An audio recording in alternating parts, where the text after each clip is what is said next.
Okay. Thank you all for being with us this evening. We know it's a big ask for folks to come out and join us on a Tuesday evening, but we really appreciate you all being here with us.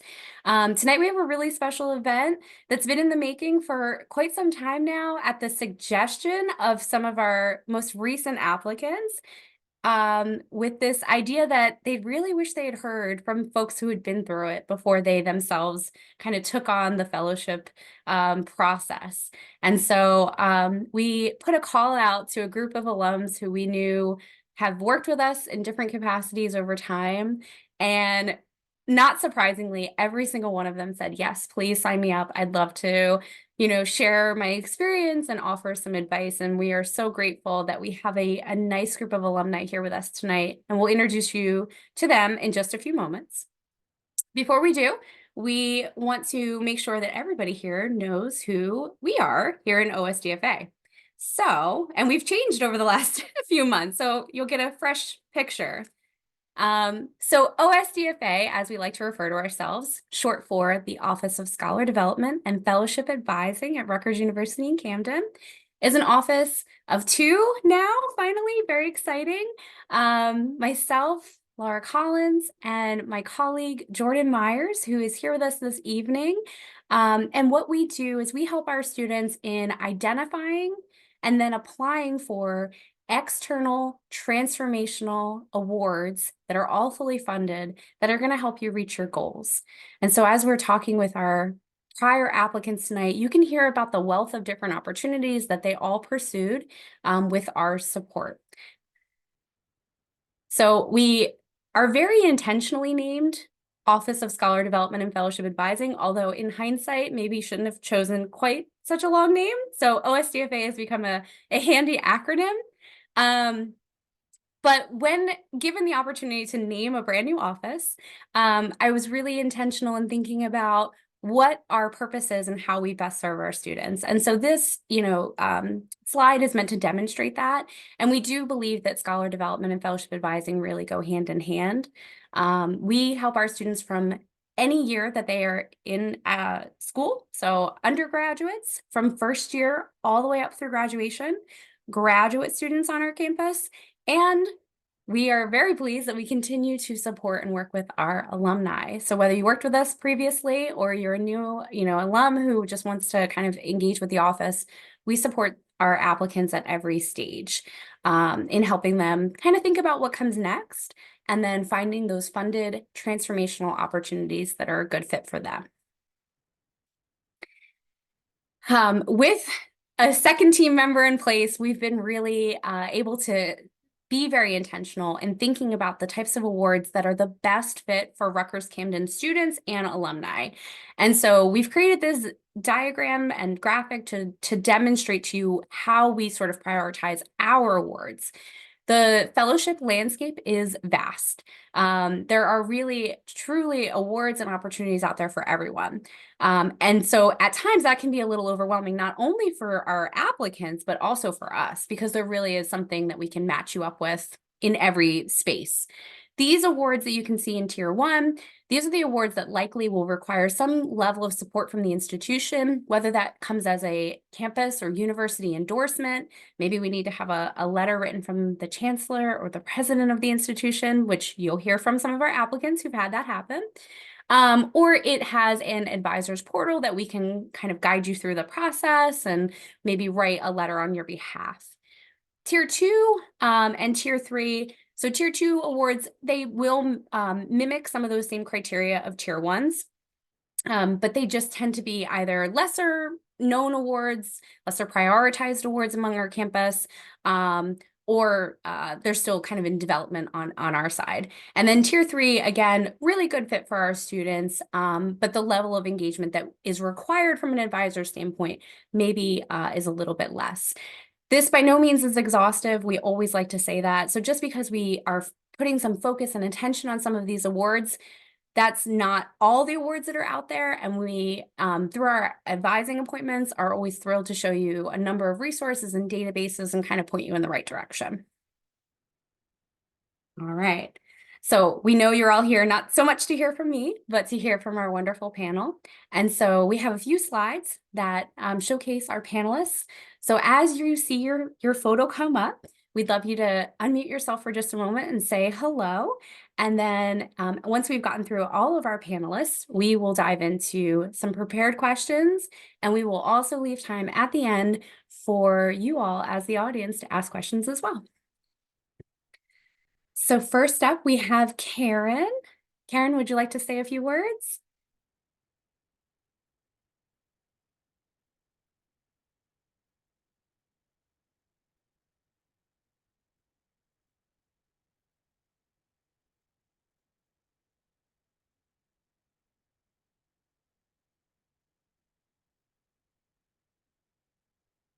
In the meantime, how about Omar? I see you. Why don't you go ahead and say a few words for us?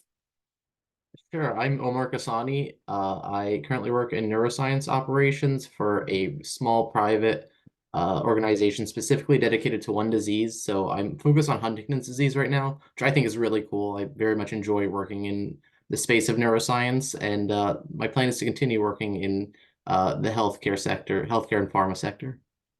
Wonderful. Thank you so much, Omar. All right. And I just got that notification that Karen's back. So let's make sure she's in just a moment.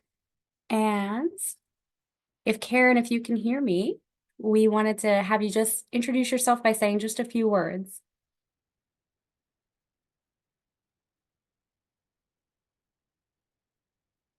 Hi, sorry, my computer just shut down for some reason. Like it was just like going like crazy. But hi everyone, my name is Karen Louie. I actually previously applied to the Schwarzman Scholars applicant, and unfortunately I did not get in. I was pretty saddened because I worked extremely hard on that application, and Laura knows how hard I worked onto it. But I know that I will prevail. I'll keep going because like I always have, and I never let failure take over like my hopes and dreams of keep going. But like a big example of this I can say is like one time I actually won a teammate, two other honors college students at Rutgers. We actually won second place in an international business case competition in South Korea, and we flew out there, and it was all paid, thank God, to like by the business school and the Art School of Sciences, and also the chancellor paid around their budget. And it was actually very funny because like this is the story, like I was not supposed to have that team, but it was literally the last second, like a week before the due date of the competition. I was about to give up on submitting a case study, but then I just like, oh, let me give it one last try. And I gave it one last try, and I would not, if I gave up, I would not be like here today, honestly. Thanks so much for sharing, Karen. We can't wait to hear more about your story as we go through the event. Laura, can I give a quick fun fact? Yes, please. So Karen and I happened to meet at a Schwartzman information session. So we were actually learning about the Schwarzman Scholarship at one of their sessions in New York City, and we happened to have met there, and here we are. Oh, I love that. So you guys didn't know each other while you were at Rutgers Camden. No. How perfect. Okay, awesome. Thank you for sharing. All right, so next up we have Adam. Good evening, everybody. Welcome, and thanks for coming out tonight. My name is Adam Solomon. I'm an alum of the Core Fellows Program in St. Louis, Missouri. Graduated from Rutgers Camden in 2022 and currently a first-year law student at Georgetown Law here in DC. Excited to talk to you all tonight and answering any of your questions and do what I can to help you guys out as you embark on this process. Thank you so much, Adam. Nitan. Hi everyone. So name is Nitan Chenis. I'm an Emerson Hunger fellow alum. I'm sorry, I'm have a medical procedure tomorrow and I'm like exhausted in preparation for it. But um, so right now I am a community development analyst at ICF, and we work on a variety of issues, but I focus on homelessness. What you don't see on this screen is all the things that I had applied to and didn't get into, which is an exhaustive list, and definitely encourage you all to apply to as many things as you're interested in. But we can talk about that more soon.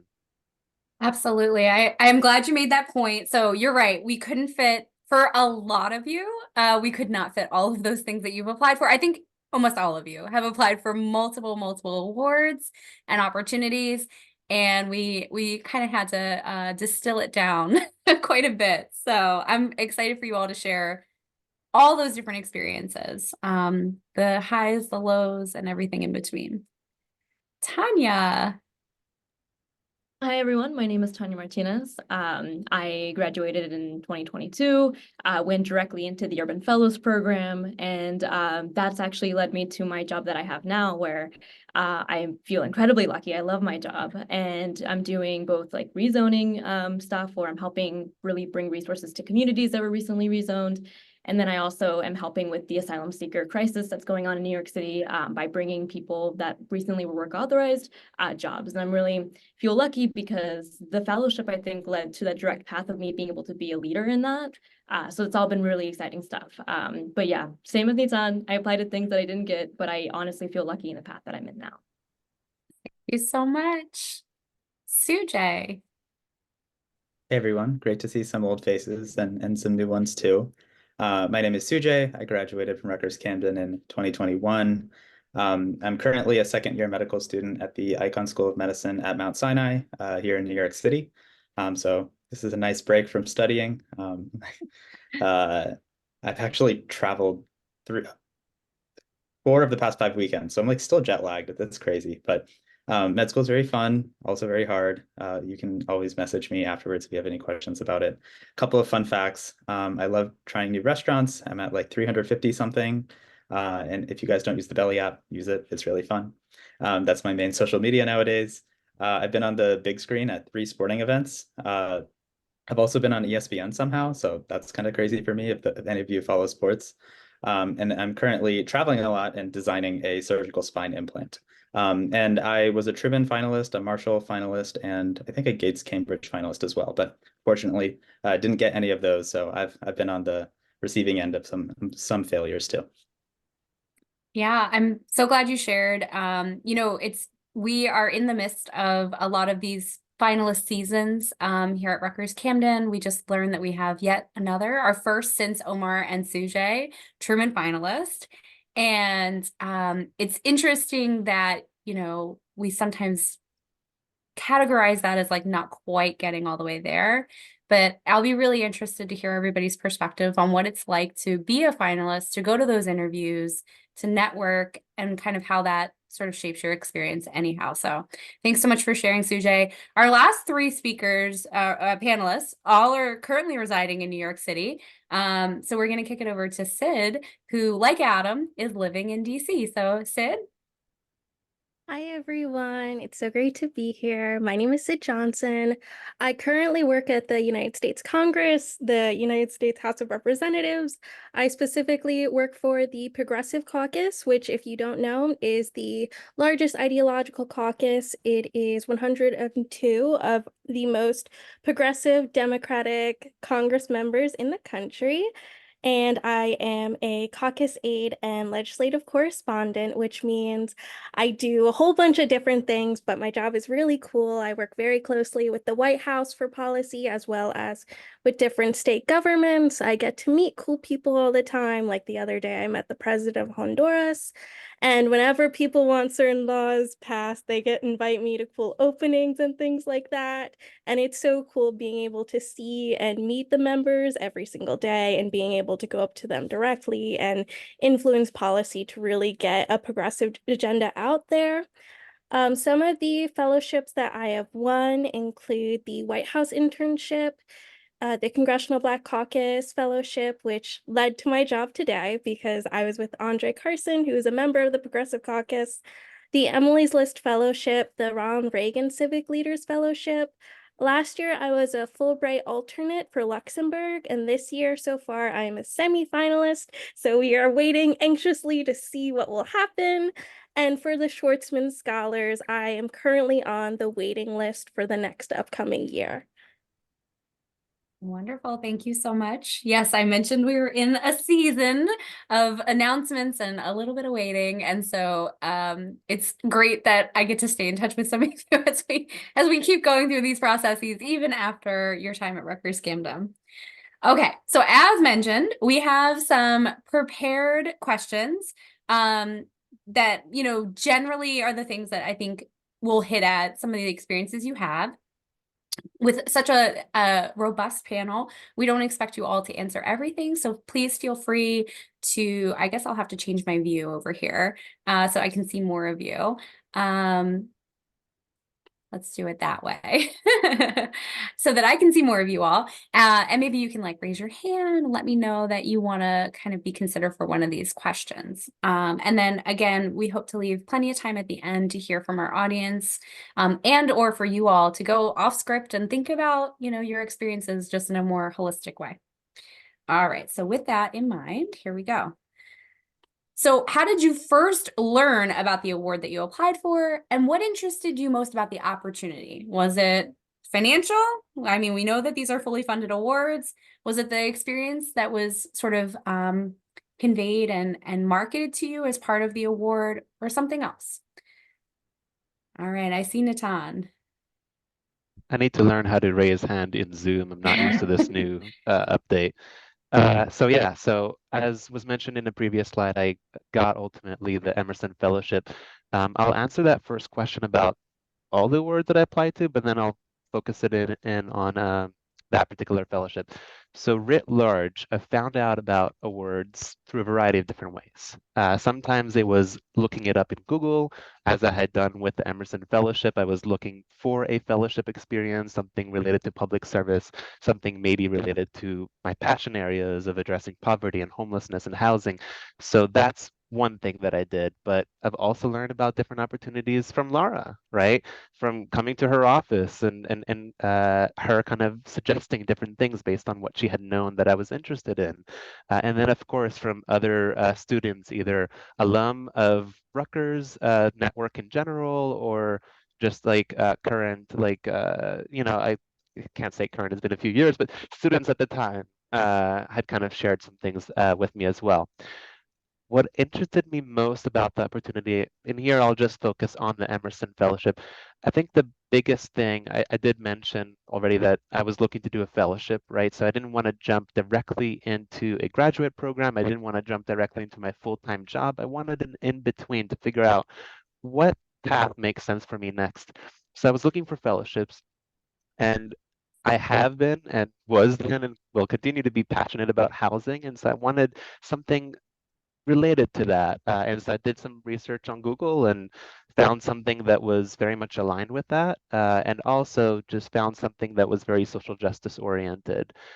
So could talk more about the Emerson Fellowship if there's time at the end of this session, but just the opportunities that they offer were pretty incredible, and it had me excited to apply. So. Thank you, Natan. Adam, I see your hand raised. I'm going to just interject with like kind of a follow-up question to what Natan was saying that I think any one of you could also sort of address in this space. So Natan, you mentioned like, I knew I didn't want to jump right into graduate school. And for all of you, at one point or another, when we were working together while you were undergrads, grad school was very much in the forefront of all of your minds. And some of you were there today, but I think if I'm not incorrect, everybody had time off in between undergrad and starting grad school, whether that was in the form of a fellowship or some other experience. So while you're thinking about your answers, and particularly for our undergrads here who are like, I gotta go right to grad school, I gotta go right to grad school, maybe touch on that a little bit as you're sort of addressing some of these questions. So Adam, with that. Yeah, so I was that person, honestly. I was convinced that I was going to go straight from undergrad right to law school. I was going to go, the story is called K through JDs. I was going to be that type of person who's going to go right to law school. And then in February of my junior year, weeks from taking the outside, I thought, you know what, I think I'm going to need some time off. But I wanted to take that time in a pretty structured way and kind of a way to kind of maximize opportunities. So I applied to programs like the Urban Fellows program in New York and like the Cora Fellowship. And ultimately, what attracted me about the Cora Fellowship was the fact that you do get a lot of breadth of experience, because those of you who don't know, that program is rotational. So you actually do like we might think of it as a series of mini internships. So I worked for a government agency, for a public transit operator in St. Louis, worked for a nonprofit, worked for a university, and also worked for like a community development fund. And just kind of got to see different sectors across the city, which I think is very helpful now going through graduate school right now. gain that perspective, and ultimately, I think, gain more out of graduate school experience. So I think if you take a structured and intentional time off, it's very helpful. And fellowships are honestly a great way of doing that in my experience. Thanks so much for sharing. We'll round out this question with Sujay. And I'll be pretty quick, but I wanted to give you the med school perspective that when we entered med school, the average class age was, I think, 25 or 26. So usually most of us, some of us at least, will finish undergrad around like 22-ish. So people are taking, on average, like 2 or 3 years off doing something else before they start grad school, at least in the med school space. And I think that translates to other graduate schools as well. So opportunities like these, as Adam said, when there's a structured plan for that time off, I think that's invaluable. And just a couple points about what my process through this was.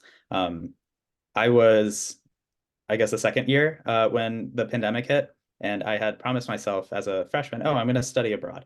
I want to study abroad in college, and that was kind of one of my main motivations of applying to awards. So I tried to leverage the work that I had done already and find some fellowships that would allow me to live abroad and maybe pursue a graduate degree. And I think there were some also that were not associated with a degree. But that was my main motivation. I think that's a fine motivation as long as you have some interest along with that too. And as you shared with us, you have not stopped traveling since. So even as a medical student.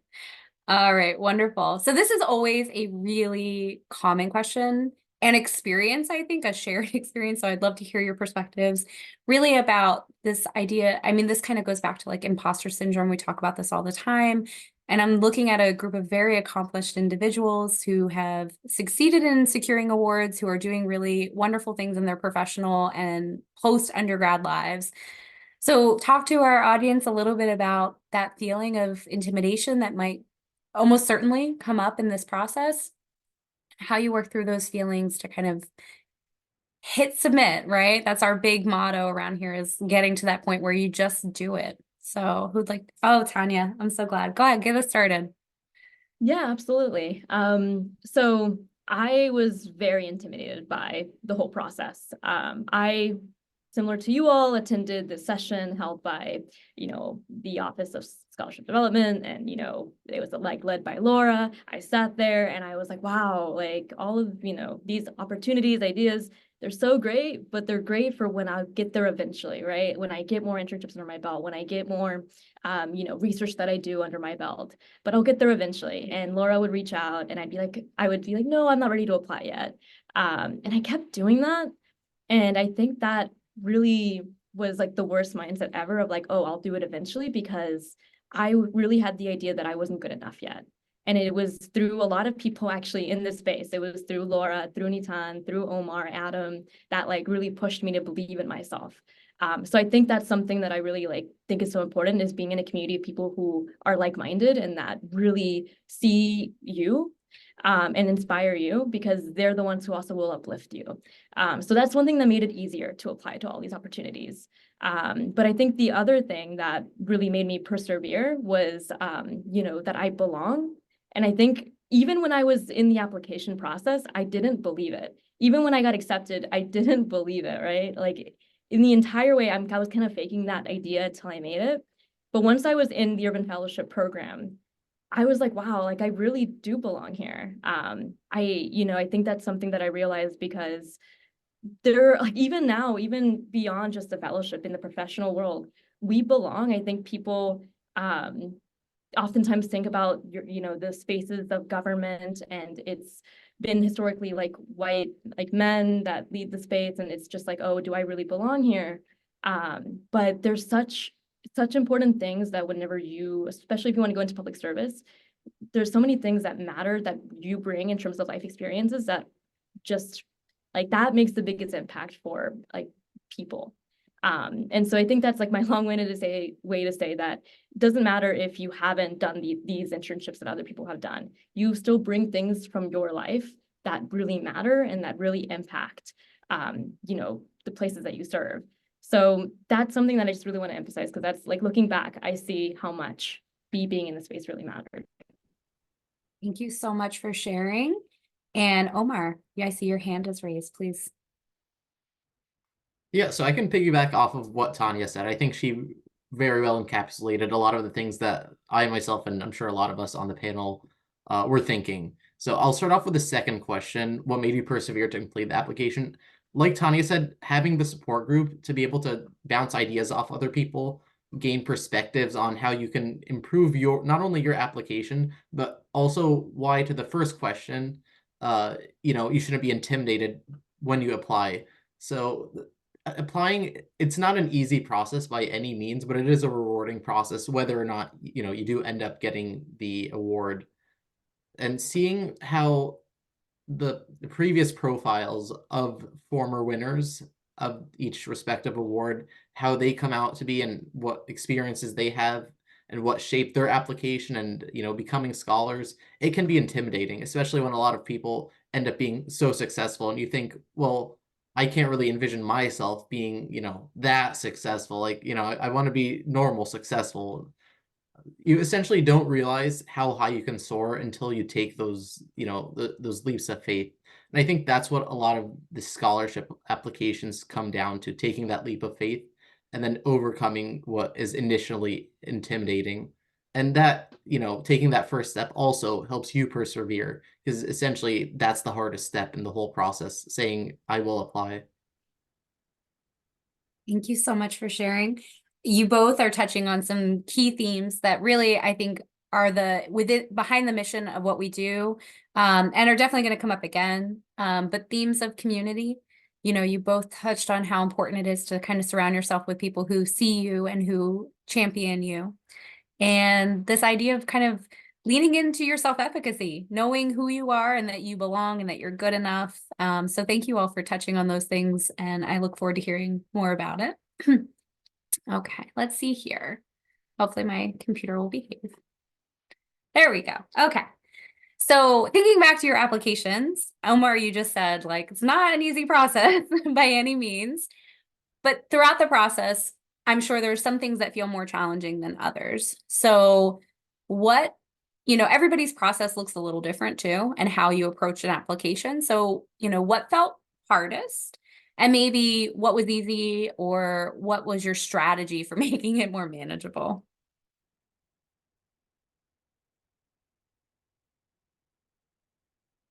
This appears to be a tough one. Nobody's jumping. Let me start calling on you.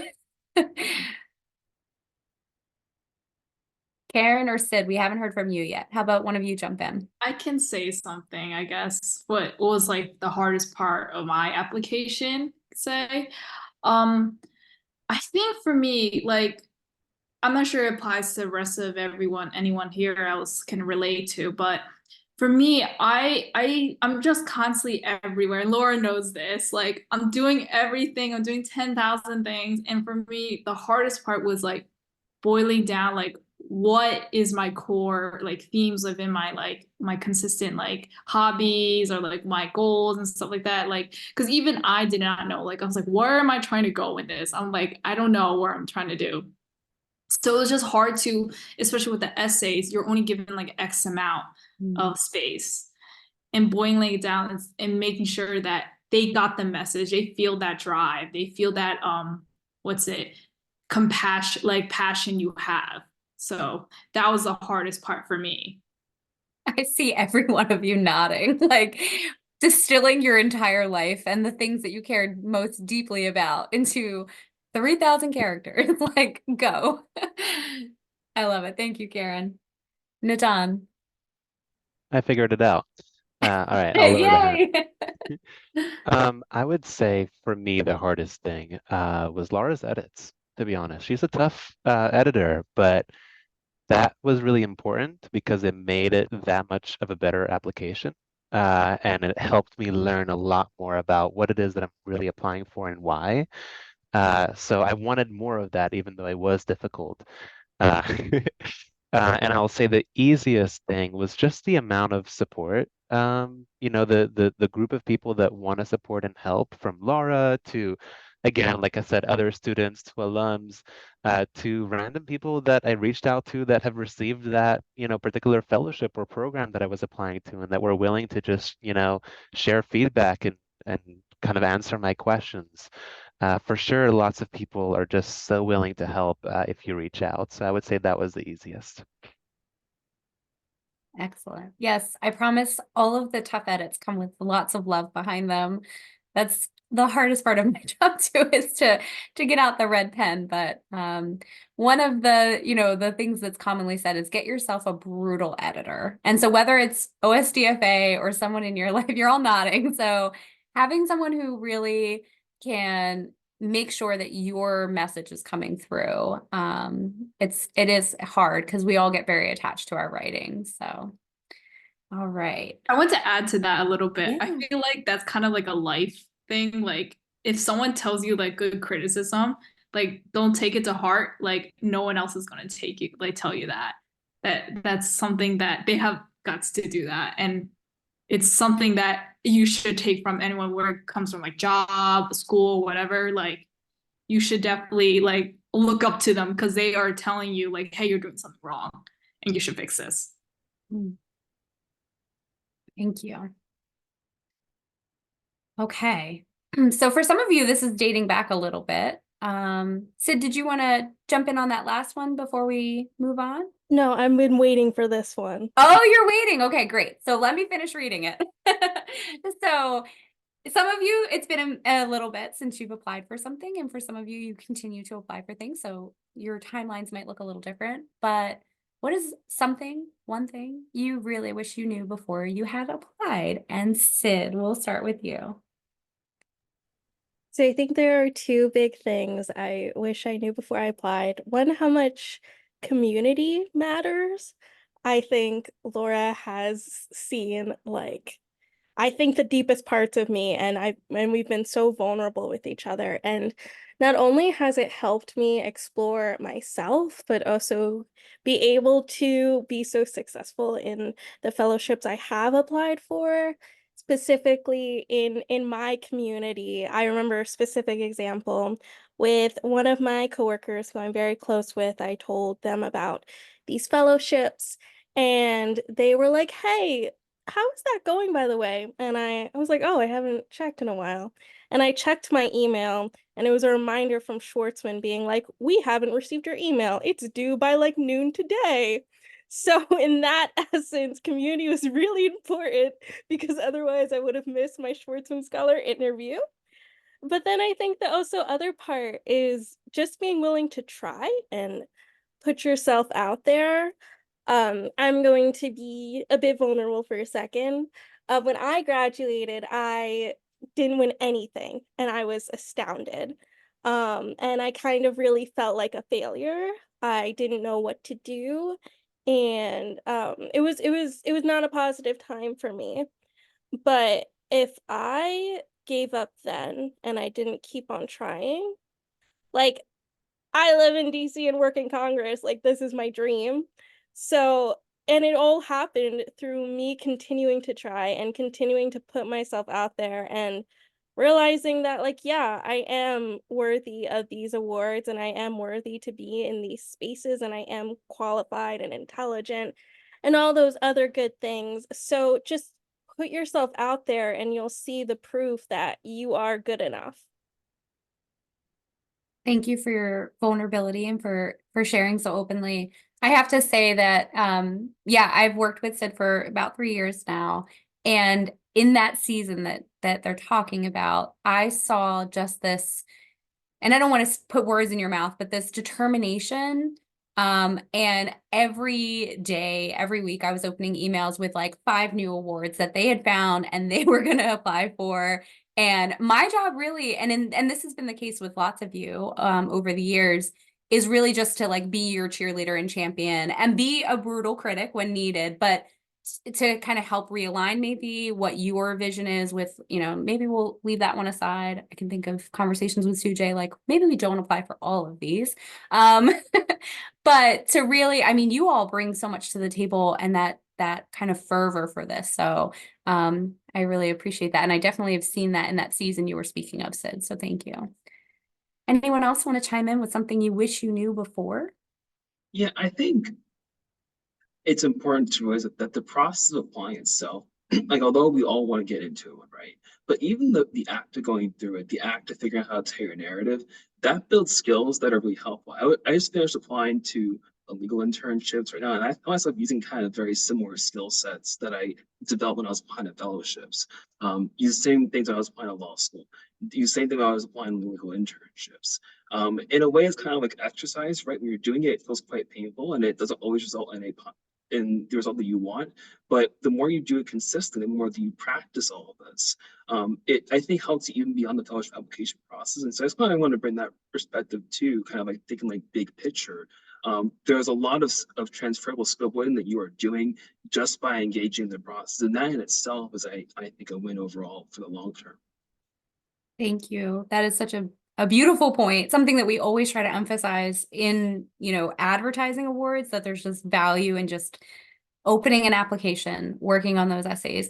Would any one of you, I don't think any of you could say that you haven't reused material from your applications. Am I right? Yeah. All right. Perfect. Let's move on.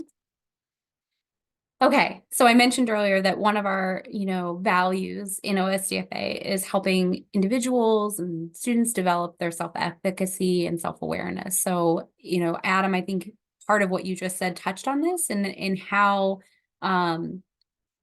just the process alone has so much inherent value. But so in your experiences, how did applying for awards help contribute to your self-efficacy, self-awareness, and how did it really help you in thinking critically about your goals?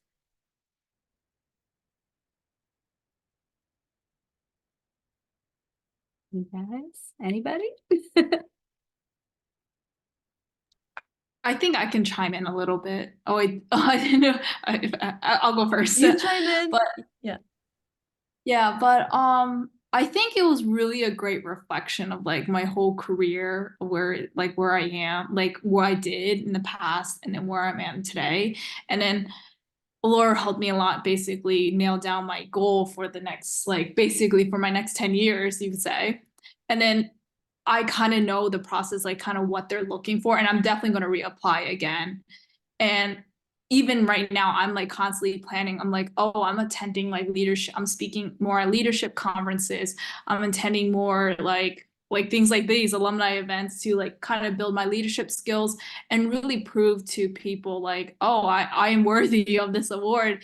And especially when you're reapplying, you kind of have to say like, hey, what have you done in the past year to like make you want to reapply again? So like I'm constantly planning, okay, I'm gonna make this better for my application this year.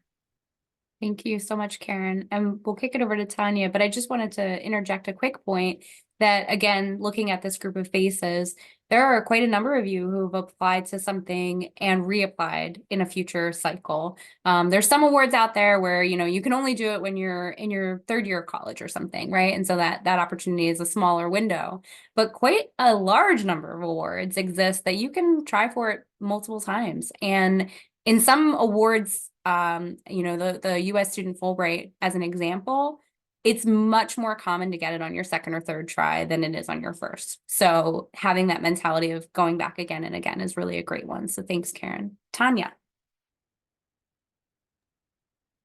Yeah, I mean, I think for me, I feel like whenever I was in college, I felt like I had this very clear vision of what I wanted. And I was living in like this like Delulu land because I didn't, right? I think that application process makes you really think about deeper questions about where you want to go. And then you're like, oh, wait, I don't have this all figured out. And it kind of scares you. It scared me, right? Like, I think that I had this sense of like, I knew exactly who I wanted to be, where I wanted to go, and how I was going to do it. And I just remember like talking through with Laura different like things that I just really didn't know. And then like Omar and I had these like weekly calls after our class, and we would just, be like, we don't really know what we want to do in life anymore, do we? But we were people that since his freshman year, my sophomore year, we've always known what we wanted to do. But it's like, it was amazing to be able to go through this process of like really trying to figure out who you are, and seeing how that changes and shifts throughout your life. And I think the other thing about the awards is like the opportunities that it opens for you, where I really was set in my head of like, right after undergrad, I'm going to go straight to law school. There's going to be no breaks in between. I would be letting my family down. I would be letting myself down. And that was a lot of pressure. And it was like I determined success in this very small metric, when in reality, I really found it even more valuable, in my opinion, to allow myself to take on these other opportunities, because by doing a gap year, and I'm doing multiple years, something that during like a networking session I learned from someone was they really recommended to take that time to have those gap years, because this is the only time in life that you'll be able to do something completely different from what you're going to do from the rest of your life. You're able to just go and explore something that will give you perspective for the rest of your career. And so I think that's something that I always took away as like being like how I've been like living right now, and how much I just appreciate that perspective. Thank you so much, Tanya. When you were speaking, like something that, I suppose is a little cliche comes to mind, but, this idea of like getting really uncomfortable. And those are the spaces where like the greatest transformations usually happen. And so like being a little scared, I think probably kind of propels you in these new directions. And sometimes it affirms what you think you want, and sometimes it helps kind of open your eyes. And I think you're right in these networking events to hear from others' perspectives. We hear time and again, as Sujay mentioned, the average age of his incoming class of medical school was 26. That's very common. It's very common that law school, the entering class is an older class. If you're going for an MBA, don't even think about coming right out from undergrad. They want you to go and have had working real life experience. So these are all really valuable anecdotes. And these are the things we want students to experience in college regardless. And I'm really happy to know that the fellowship application process really just contributed further. Natan. Yeah, just a quick point that I wanted to kind of add to Tanya's first point. Some of these applications that I'm thinking about, Truman, that's the first one that comes to mind. You really like they're asking you to very specifically say what you want to do, in the short term and the long term. And that can be overwhelming. And like Tanya mentioned, you don't always know, and you're sometimes figuring that out as you're kind of going along. Just know that whatever you end up writing on paper doesn't mean that you end up having to exactly do what you wrote on paper, right? And they know that on their end. They know that people are people. Life is going to happen. There are going to be, something will happen that will, I don't know, like show them a new passion that they didn't necessarily think about that was there before, and all sorts of different things. So just know that write on paper what feels good to you, and kind of work with Laura, obviously, to do something that makes sense. But know that it's not actual pressure to ultimately do exactly what you wrote there. And definitely don't count yourself out from awards and, oh, I have done this because I thought that's not what I am exactly going to do, right? As long as it's tangentially related, definitely consider applying. And yeah. I love that. Yeah, all of you have heard me say at some point, like write your truth today, right? Because you can't predict the future. And, as you were making these gestures, like all I could think is like, you can't predict if there's going to be like a global pandemic that's going to derail your whole plan, or anything of the sort. I mean, I hope that we're not going to live through that again, but this idea that you should know what's going to happen, like no one knows. So write your truth today. Okay. This is somewhat related, right? So this idea of self-awareness in some ways, but I think especially like so many of you have talked about the connections and the experiences that have sort of from fellowship to this new opportunity, given you a job or so I'd really love to hear a little bit more about how you think that your application experience has contributed to what you do for work or, grad school and who you are. And we have our three. All right. So we're going to start. We're going to go Sid, Sujay, Omar.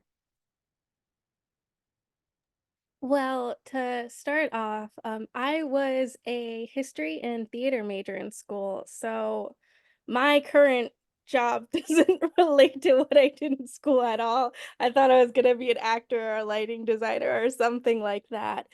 But I think it also personally influenced me a lot in thinking about Fulbright. Laura and I spent a long time talking about my marginalized identity, the intersectionalities of it, of being queer, of identifying as non-binary, and how that influences what I want to do, what I want to apply for.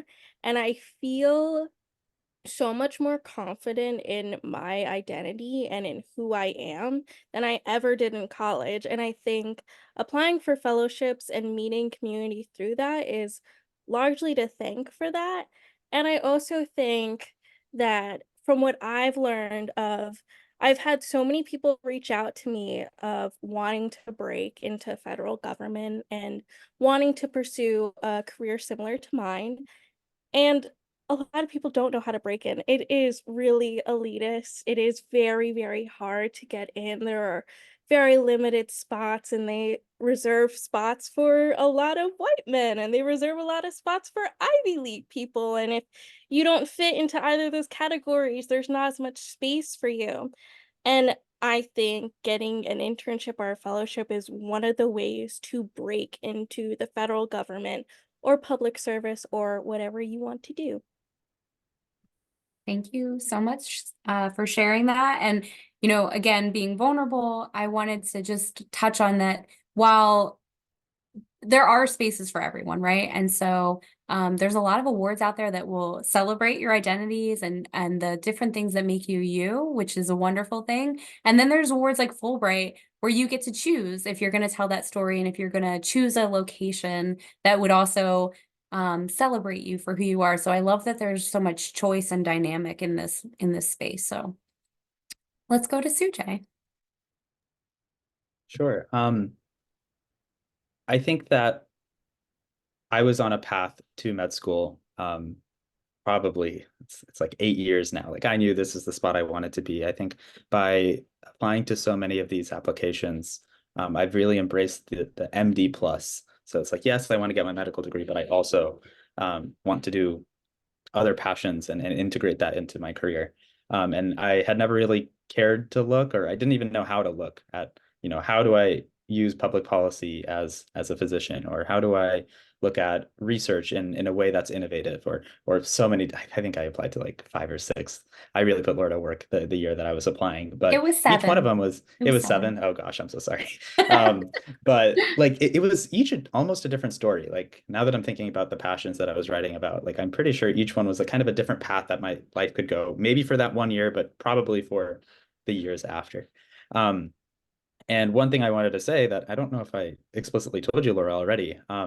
I think Goldwater helped me a lot to kind of formulate a more kind of scientific, a more research-based proposal.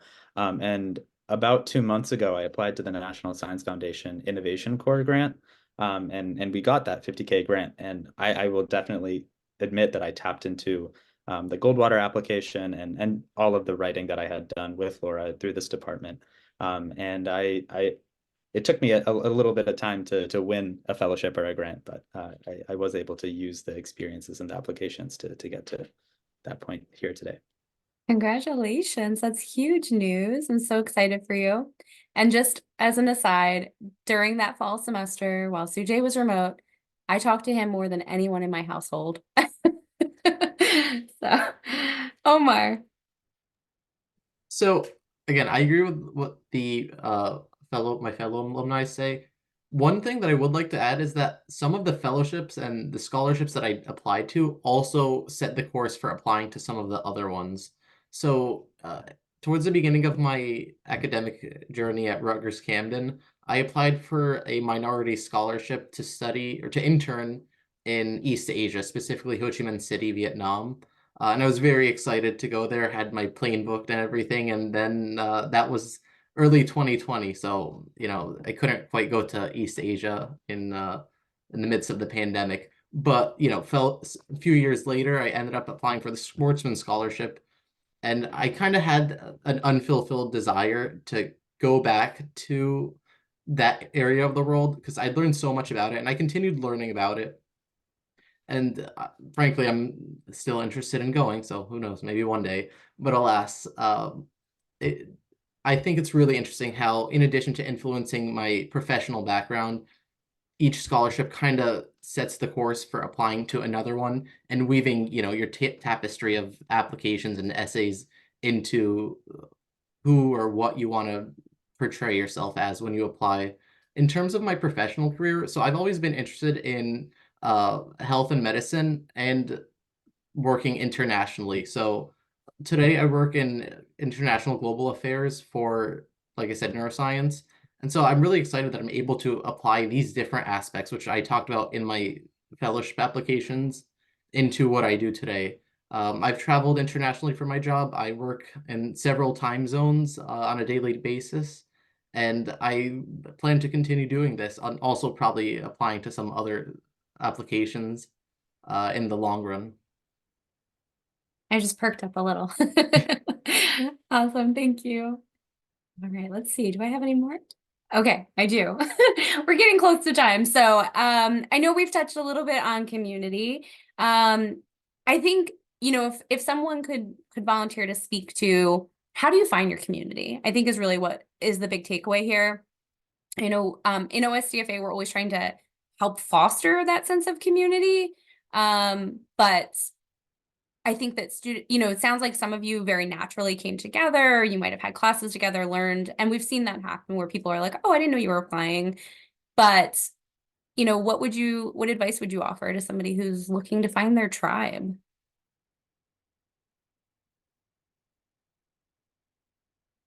Omar.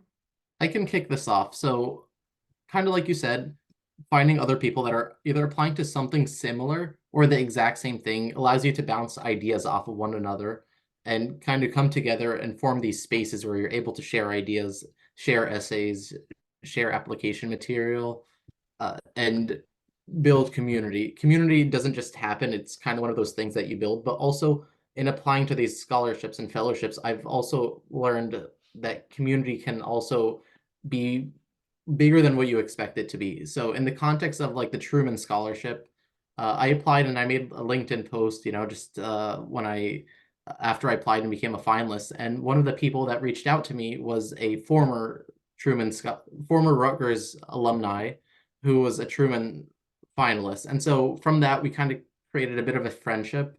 And he was able to help me with the Schwartzman Scholarship when I applied. And that's actually kind of how I found out about the scholarship, because he was also a finalist for that. And then I also connected with some of the other Rutgers finalists or Rutgers alumni who were recipients of the Schwartzman Scholarship. And through that, I found like a little community that I just never knew existed. And each one of these people wanted me to succeed.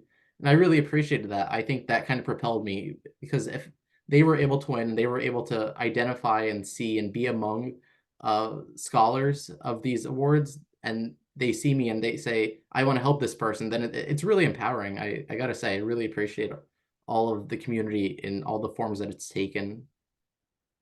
Thank you so much. Tanya? Yeah, I just wanted to add to that. I think what Omar described was like spot on, but I also think just get really, like, if you're not already connected to the campus, like get as connected as you possibly can to the campus. Join those clubs, go to those events that you're interested in, but you're like, it's after class, I don't know, I'll probably be tired. Just go, because you meet a lot of incredible people on campus. And I think if I wasn't as involved, like I really don't think I would have like met a lot of the people that are most important in my life, to be honest. Like, I think that is so important. And join leadership for those clubs, join those e-boards, go to the student government, meetings, talk to the leadership there, and like, tell them like, hey, I'm applying to this, or this is like my passion area, who do you know? And just, I think that's like a natural way to network. Wonderful. Thank you, Tanya. And Adam, will you finish us out for this one? Yes, I just want to reemphasize what Tanya said, and also acknowledge like how, especially for if you're a commuter, like I was, like find that community can be quite difficult. I also had a pretty long commute. I lived up in Hamilton during my time at Rutgers, and so for me it was at times challenging to do a lot of on campus events, but I still tried to invest that time, and that's how I came across people like Tanya and Omar and Nathan and Laura. Was that I was able to do that and ultimately help be some of the course that I am on today. But it can at times, as Ty was saying, be inconvenient, especially if you have a long commute like I did, but it's very much worthwhile the investment, and kind of thinking long term, I think, is also very helpful in undergrad as well. Wonderful. Thank you. Okay, this is it. Last question. So if you had to leave a student today with one final takeaway, what would it be? Sid. Apply. Thank you. I love it. Succinct. Go ahead, Sujay. I came to Rutgers Camden as kind of an outsider to the area and the school, but I would say definitely leverage your experience as a Rutgers Camden student. I think that stands out. I think we learn a lot of things that a lot of my classmates now and people across the US don't always get to experience. So definitely tap into your story and lean into that. I love that. Thank you. Any other final pieces of advice? All right, so we are at time. I'm going to quickly show the last 2 slides that will just lead folks to our socials. So if you are not already following us on that amazing Instagram that I mentioned at the beginning, that Jordan works so very hard on, please scan the QR to follow our Instagram page. And then, of course, the world of alumni networking is all about LinkedIn. So we try to post targeted, information like events like this to our LinkedIn page. So we encourage you to join us there. And then we do have an interest form. It's a very brief, questionnaire that just says like, who are you and what are the things that interest you in the world? And that way we can kind of start putting the pieces together and direct you toward opportunities that might be a good fit. And so, of course, we thank you for joining us this evening. We know that some folks will probably have to run off, but for those who can stay and join us, please feel free to either raise hand or unmute yourself and ask this amazing panel any questions that you have.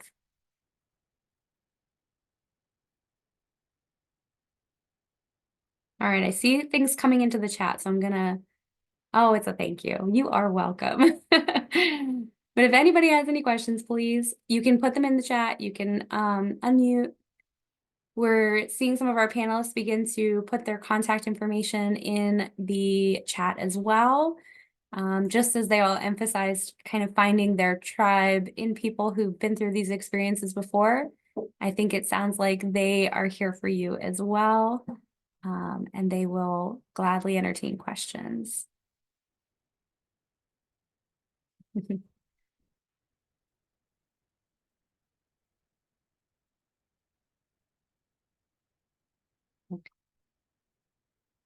So with that, I am going to stop the share portion of it. I'm also going to go ahead and stop our recording.